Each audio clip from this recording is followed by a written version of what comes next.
அனைவருக்கும் வணக்கம். அடரா கணிதம் சேனலில் டிஎன்பிசி தேர்வுகள் சார்ந்த கணக்குகள் பற்றி பார்த்துட்ருக்கோம். அந்த வகையில் 1999 வருஷம் டிஎன்பிசியில் கேட்ட ஒரு முக்கியமான கேள்வி. 2 வேட்பாளர்கள் தேர்தலில் போட்டிடுறாங்க, ரைட்டா? அந்த 2 வேட்பாளர்கள் போட்டியிட்டதில் 20% ஓட்டுகள் செல்லாதவையாக அறிவிக்கப்பட்டன. அதாவது ஏதாவது ஒரு எரராக இருக்கும், செல்லாதவையாக அறிவிக்கப்பட்டன. இதில் முதல் வேட்பாளர் செல்லத்தக்க ஓட்டுகளில் 55% பெற்றார். பதிவான மொத்த ஓட்டுகளின் எண்ணிக்கை 7500 எனில் இரண்டாவது வேட்பாளர் பெற்ற ஓட்டுகளோட எண்ணிக்கை என்னன்னு கேட்டிருக்காங்க. இதான் கணக்கு. நம்மள்ட்ட என்னன்னா 2 வேட்பாளர் போட்டிடுறாங்க. அதில் 20% ஓட்டு என்னன்னா செல்லாதவையாக விடணும். அப்போ செல்லாத ஓட்டை கழிச்சோம்னா அப்போ செல்லத்தக்க ஓட்டு எவ்வளோனா 80%. ஏன்னா ஒரு சதவீதங்கிறது 100 குறிக்குது. இங்கே எல்லாமே செல்லத்தக்க ஓட்டுகளை பற்றி தான் பேசிகிட்டு இருக்காங்க. செல்லாத ஓட்டுங்கிறது 100ல் 20 போயிடுச்சுன்னா 80% ஓட்டு என்னன்னா செல்லத்தக்க ஓட்டாகும். மொத்த ஓட்டு எவ்வளோ பதிவாயிருக்கு? 7500ல் 7500 ஓட்டில் 80% ஓட்டு என்ன தக்க ஓட்டுனா செல்லும் தகுதி பெற்ற ஓட்டுகள், அதாவது செல்லத்தக்கவையான ஓட்டுகள். அப்போ அந்த செல்லத்தக்கவையான ஓட்டுகளில் எடுத்துட்டு அதிலிருந்து முதல் வேட்பாளர் பெற்றது எவ்வளோ? செல்லத்தக்க ஓட்டுகளில், அதான் அந்த வார்த்தையை கவனிக்கணும். செல்லத்தக்க ஓட்டுகளில் எத்தனை சதவீதம் பெற்றிருக்காரு? 55% முதல் வேட்பாளர் பெற்றிருக்காரு. செல்லத்தக்க ஓட்டுகள் 55% முதல் வேட்பாளர் பெற்றிருக்காருன்னா அப்போ ரெண்டாவது வேட்பாளர் பெற்றதுங்கிறது செல்லத்தக்க ஓட்டுகளில் முதல் வேட்பாளர் பெற்றதை கழிச்சாலே போதும். இப்போ கணக்கு குழப்பம் இவ்வளவு விலாவாரியாக பேசுகிறப்ப அது ஒன்றுமே பெரிய பிக் கொஸ்டின் மாதிரி இருக்கும். கணக்குக்குள்ளே போனால் அது மிக சாதாரணமாக இருக்கும். கணக்குள்ள போவோமா? இப்ப பதிவான மொத்த ஓட்டுகள் எவ்வளோ? பதிவான ஓட்டுகள் எவ்வளோனா 7500. இதுல செல்லத்தக்க ஓட்டுகளை கண்டுபிடிப்போமா ஈஸியா? செல்லத்தக்க ஓட்டுங்கிறது என்னன்னா நம்ம என்ன சொல்லுவோம்? வேலிடு ஓட்டுன்னு சொல்லுவோம். இந்த வேலிடு ஓட்டுங்கிறது எவ்வளோனா 100லேருந்து 20 கழிக்கணும். ஏன் 20 கழிக்கிறோம்னா செல்லாத ஓட்டு எத்தனை ஓட்டு இருக்குது? 20% இருக்குது. அதை கழிச்சோம்னா பாக்கி இருக்கிற அத்தனை ஓட்டுகள் என்ன ஓட்டுகள்? செல்லத்தக்க ஓட்டுகள் எவ்வளோ ஆயிடுது? 80%. இப்போ இது பர்சன்டேஜில் இருக்கிறத நம்ம நம்பரில் கால்குலேட் பண்ணுவோமா? பதிவான மொத்த ஓட்டு எவ்வளோ? 7500ல் 80% ஓட்டு என்னன்னா செல்லும் ஓட்டு தகுதி, ரைட்டா? 7500 பெருக்கல் 80%ங்கிறது 80/100ன்னு எழுதலாமா?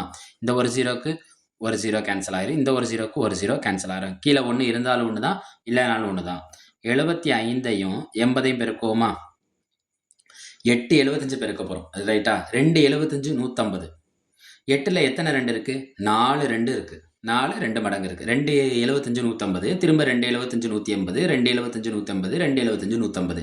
அப்போ 150 கூட்டல் 150 300, 300ஓட 150 கூட்டினா 450, 450ஓட இன்னொரு 150 கூட்டினா 600. அப்போ 600, இந்த ஒரு ஜீரோ சேர்த்துக்கோங்க. அப்போ செல்லும் ஓட்டு எவ்வளோ கிடச்சிருக்கு? செல்லும் தகுதியான ஓட்டுகள் எவ்வளோ கிடச்சிருக்கு? 6000 ஓட்டுகள். 6000 ஓட்டு 7500 ஓட்டு பதிவானதில் 6000 ஓட்டு என்ன ஓட்டாயிருச்சான்? செல்லும் ஓட்டாயிருச்சான். இப்போ இதில் முதல் வேட்பாளர் பெற்ற ஓட்டை பாருங்கள். முதல் வேட்பாளர் எவ்வளோ பெற்றிருக்காருன்னா 55% பெற்றிருக்காரு. நம்மள்ட்ட கேட்டிருக்கிறது என்னென்னா ரெண்டாவது வேட்பாளர் பெற்ற ஓட்டு. இந்த முதல் வேட்பாளர் பெற்ற ஓட்டிலேருந்து முதல் வேட்பாளர் பெற்ற அந்த ஓட்டு சதவீதத்தில் இருக்குல்ல, அதை நம்பராக மாற்றி இந்த 6000 கழிச்சிட்டோம்னா பாக்கி இருக்க ஓட்டு அத்தனை ஓட்டு யாரோட ஓட்டாயிரும்? ரெண்டாவது வேட்பாளரோட ஓட்டாக மாறிடும், ரைட்டா? இப்போ இந்த 6000ல் முதல் வேட்பாளர் பெற்றது எவ்வளோனா 55%. இது யாரு? ஃபர்ஸ்ட் கேண்டிடேட், ரைட்டா? 6000. இந்த சதவீதத்தை நான் நம்பராக மாற்றலாமா? 55/100. இந்த ஜீரோக்கு இந்த ஜீரோ என்ன ஆயிரும்? கேன்சல் ஆயிரும். இந்த ஜீரோக்கு இந்த ஜீரோ என்ன ஆயிரும்? கேன்சல் ஆயிரும். இப்போ கீழே 1 இருந்தாலும் ஒன்று தான், இல்லைனாலும் ஒன்று தான். அப்போ 60 பெருக்கல் 55 பெருக்கோமா? இதில் ஜீரோவை மறந்துடுங்க. 55 பெருக்கல் 6, 6×5 30, பாக்கி 3, 6×5 30, 30 3 33. எவ்வளோ இருக்குது? 330. இந்த ஒரு ஜீரோ இருக்கா, அதை சேர்த்துக்கோங்க. இப்போ 6000 ஓட்டு இருக்கிற இடத்துல ஃபஸ்ட்டு கேண்டிடேட்டுக்கு எவ்வளோ ஓட்டு பதிவாயிருக்கு பாருங்கள். 6000 ஓட்டில் எவ்வளோ ஓட்டு பதிவாயிருக்கு? 3300 ஓட்டு பதிவாயிருக்கு. நம்மள்ட்ட கேட்டிருக்கிறது என்னென்னா ரெண்டாவது வேட்பாளர் கேட்ட ஓட்டு. அப்போ பதிவான மொத்த ஓட்டில் செகண்ட் கேண்டிடேட்டை ஈஸியாக கண்டுபிடிச்சிடலாம். செகண்ட் கேண்டிடேட்டோட ஓட்டை ஈஸியாக கண்டுபிடிச்சிடலாம். மொத்தம் பதிவானது எவ்வளோ? 6000 ஓட்டு. அதில் ஃபஸ்ட்டு வேட்பாளருக்கு விழுந்த ஓட்டு எவ்வளோ? 3300 ஓட்டு. அப்போ இதுலேருந்து இது கழிச்சா நம்மளுக்கு என்ன கிடச்சிரும்? செகண்ட் வேட்பாளரோட ஓட்டு கிடச்சிரும். 6000ல் 3000 போச்சுன்னா பாக்கி 3000, 3000ல் 300 போச்சுன்னா பாக்கி எவ்வளோ? 2700. அப்போ ரெண்டாவது வேட்பாளர் பெற்ற ஓட்டு எவ்வளோ? 2700 ஓட்டுகள். இது ஆப்ஷன் ஏவை குறிக்கும்.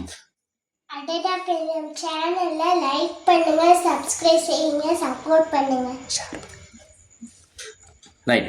இப்ப மறுபடியும் பாருங்க. ஒரு ஒரு கிளான்ஸ் ஓவரால் கிளான்ஸ் பார்த்துக்கலாம். மொத்த ஓட்டுலருந்து செல்லத்தக்க ஓட்டுகள கால்குலேட் பண்ணி நம்பரா கன்சிடர் பண்ணி எடுத்துக்கிட்டோம். அதாவது பெர்சன்டேஜ்ல இருக்கிறத எதாவா மாத்திக்கிட்டோம், நம்பரா மாத்திக்கிட்டோம். அதே மாரி முதல் வேட்பாளர் 55% ஓட்டு செல்லத்தக்க ஓட்டுல பெற்றிருக்காரு. அதையும் நம்ம என்னவா மாத்திக்கிட்டோம்னா, நம்பரா மாத்திக்கிட்டோம். இப்ப என்னன்னா, நம்ம கையில மொத்த ஓட்டு, செல்லத்தக்க ஓட்டு கையில இருக்கு. அதுல ஃபர்ஸ்ட் வேட்பாளர் பெற்ற செல்லத்தக்க ஓட்டு நம்ம கையில இருக்கு. அப்ப செல்லத்தக்க ஓட்டுலருந்து அதாவது வேலிட் ஓட்டுன்னு சொல்லுவோம். இந்த 6000 வேலிட் ஓட்டுலருந்து ஃபர்ஸ்ட் கேண்டிடேட் பெற்ற 3300 கழிச்சா, செகண்ட் வேட்பாளர் வாங்குன ஓட்ட நம்ம ஈஸியா என்ன செஞ்சிரலாம்? கண்டுபிடிச்சிரலாம். எவ்வளோ? 2700 ஓட்டுகள். நன்றி.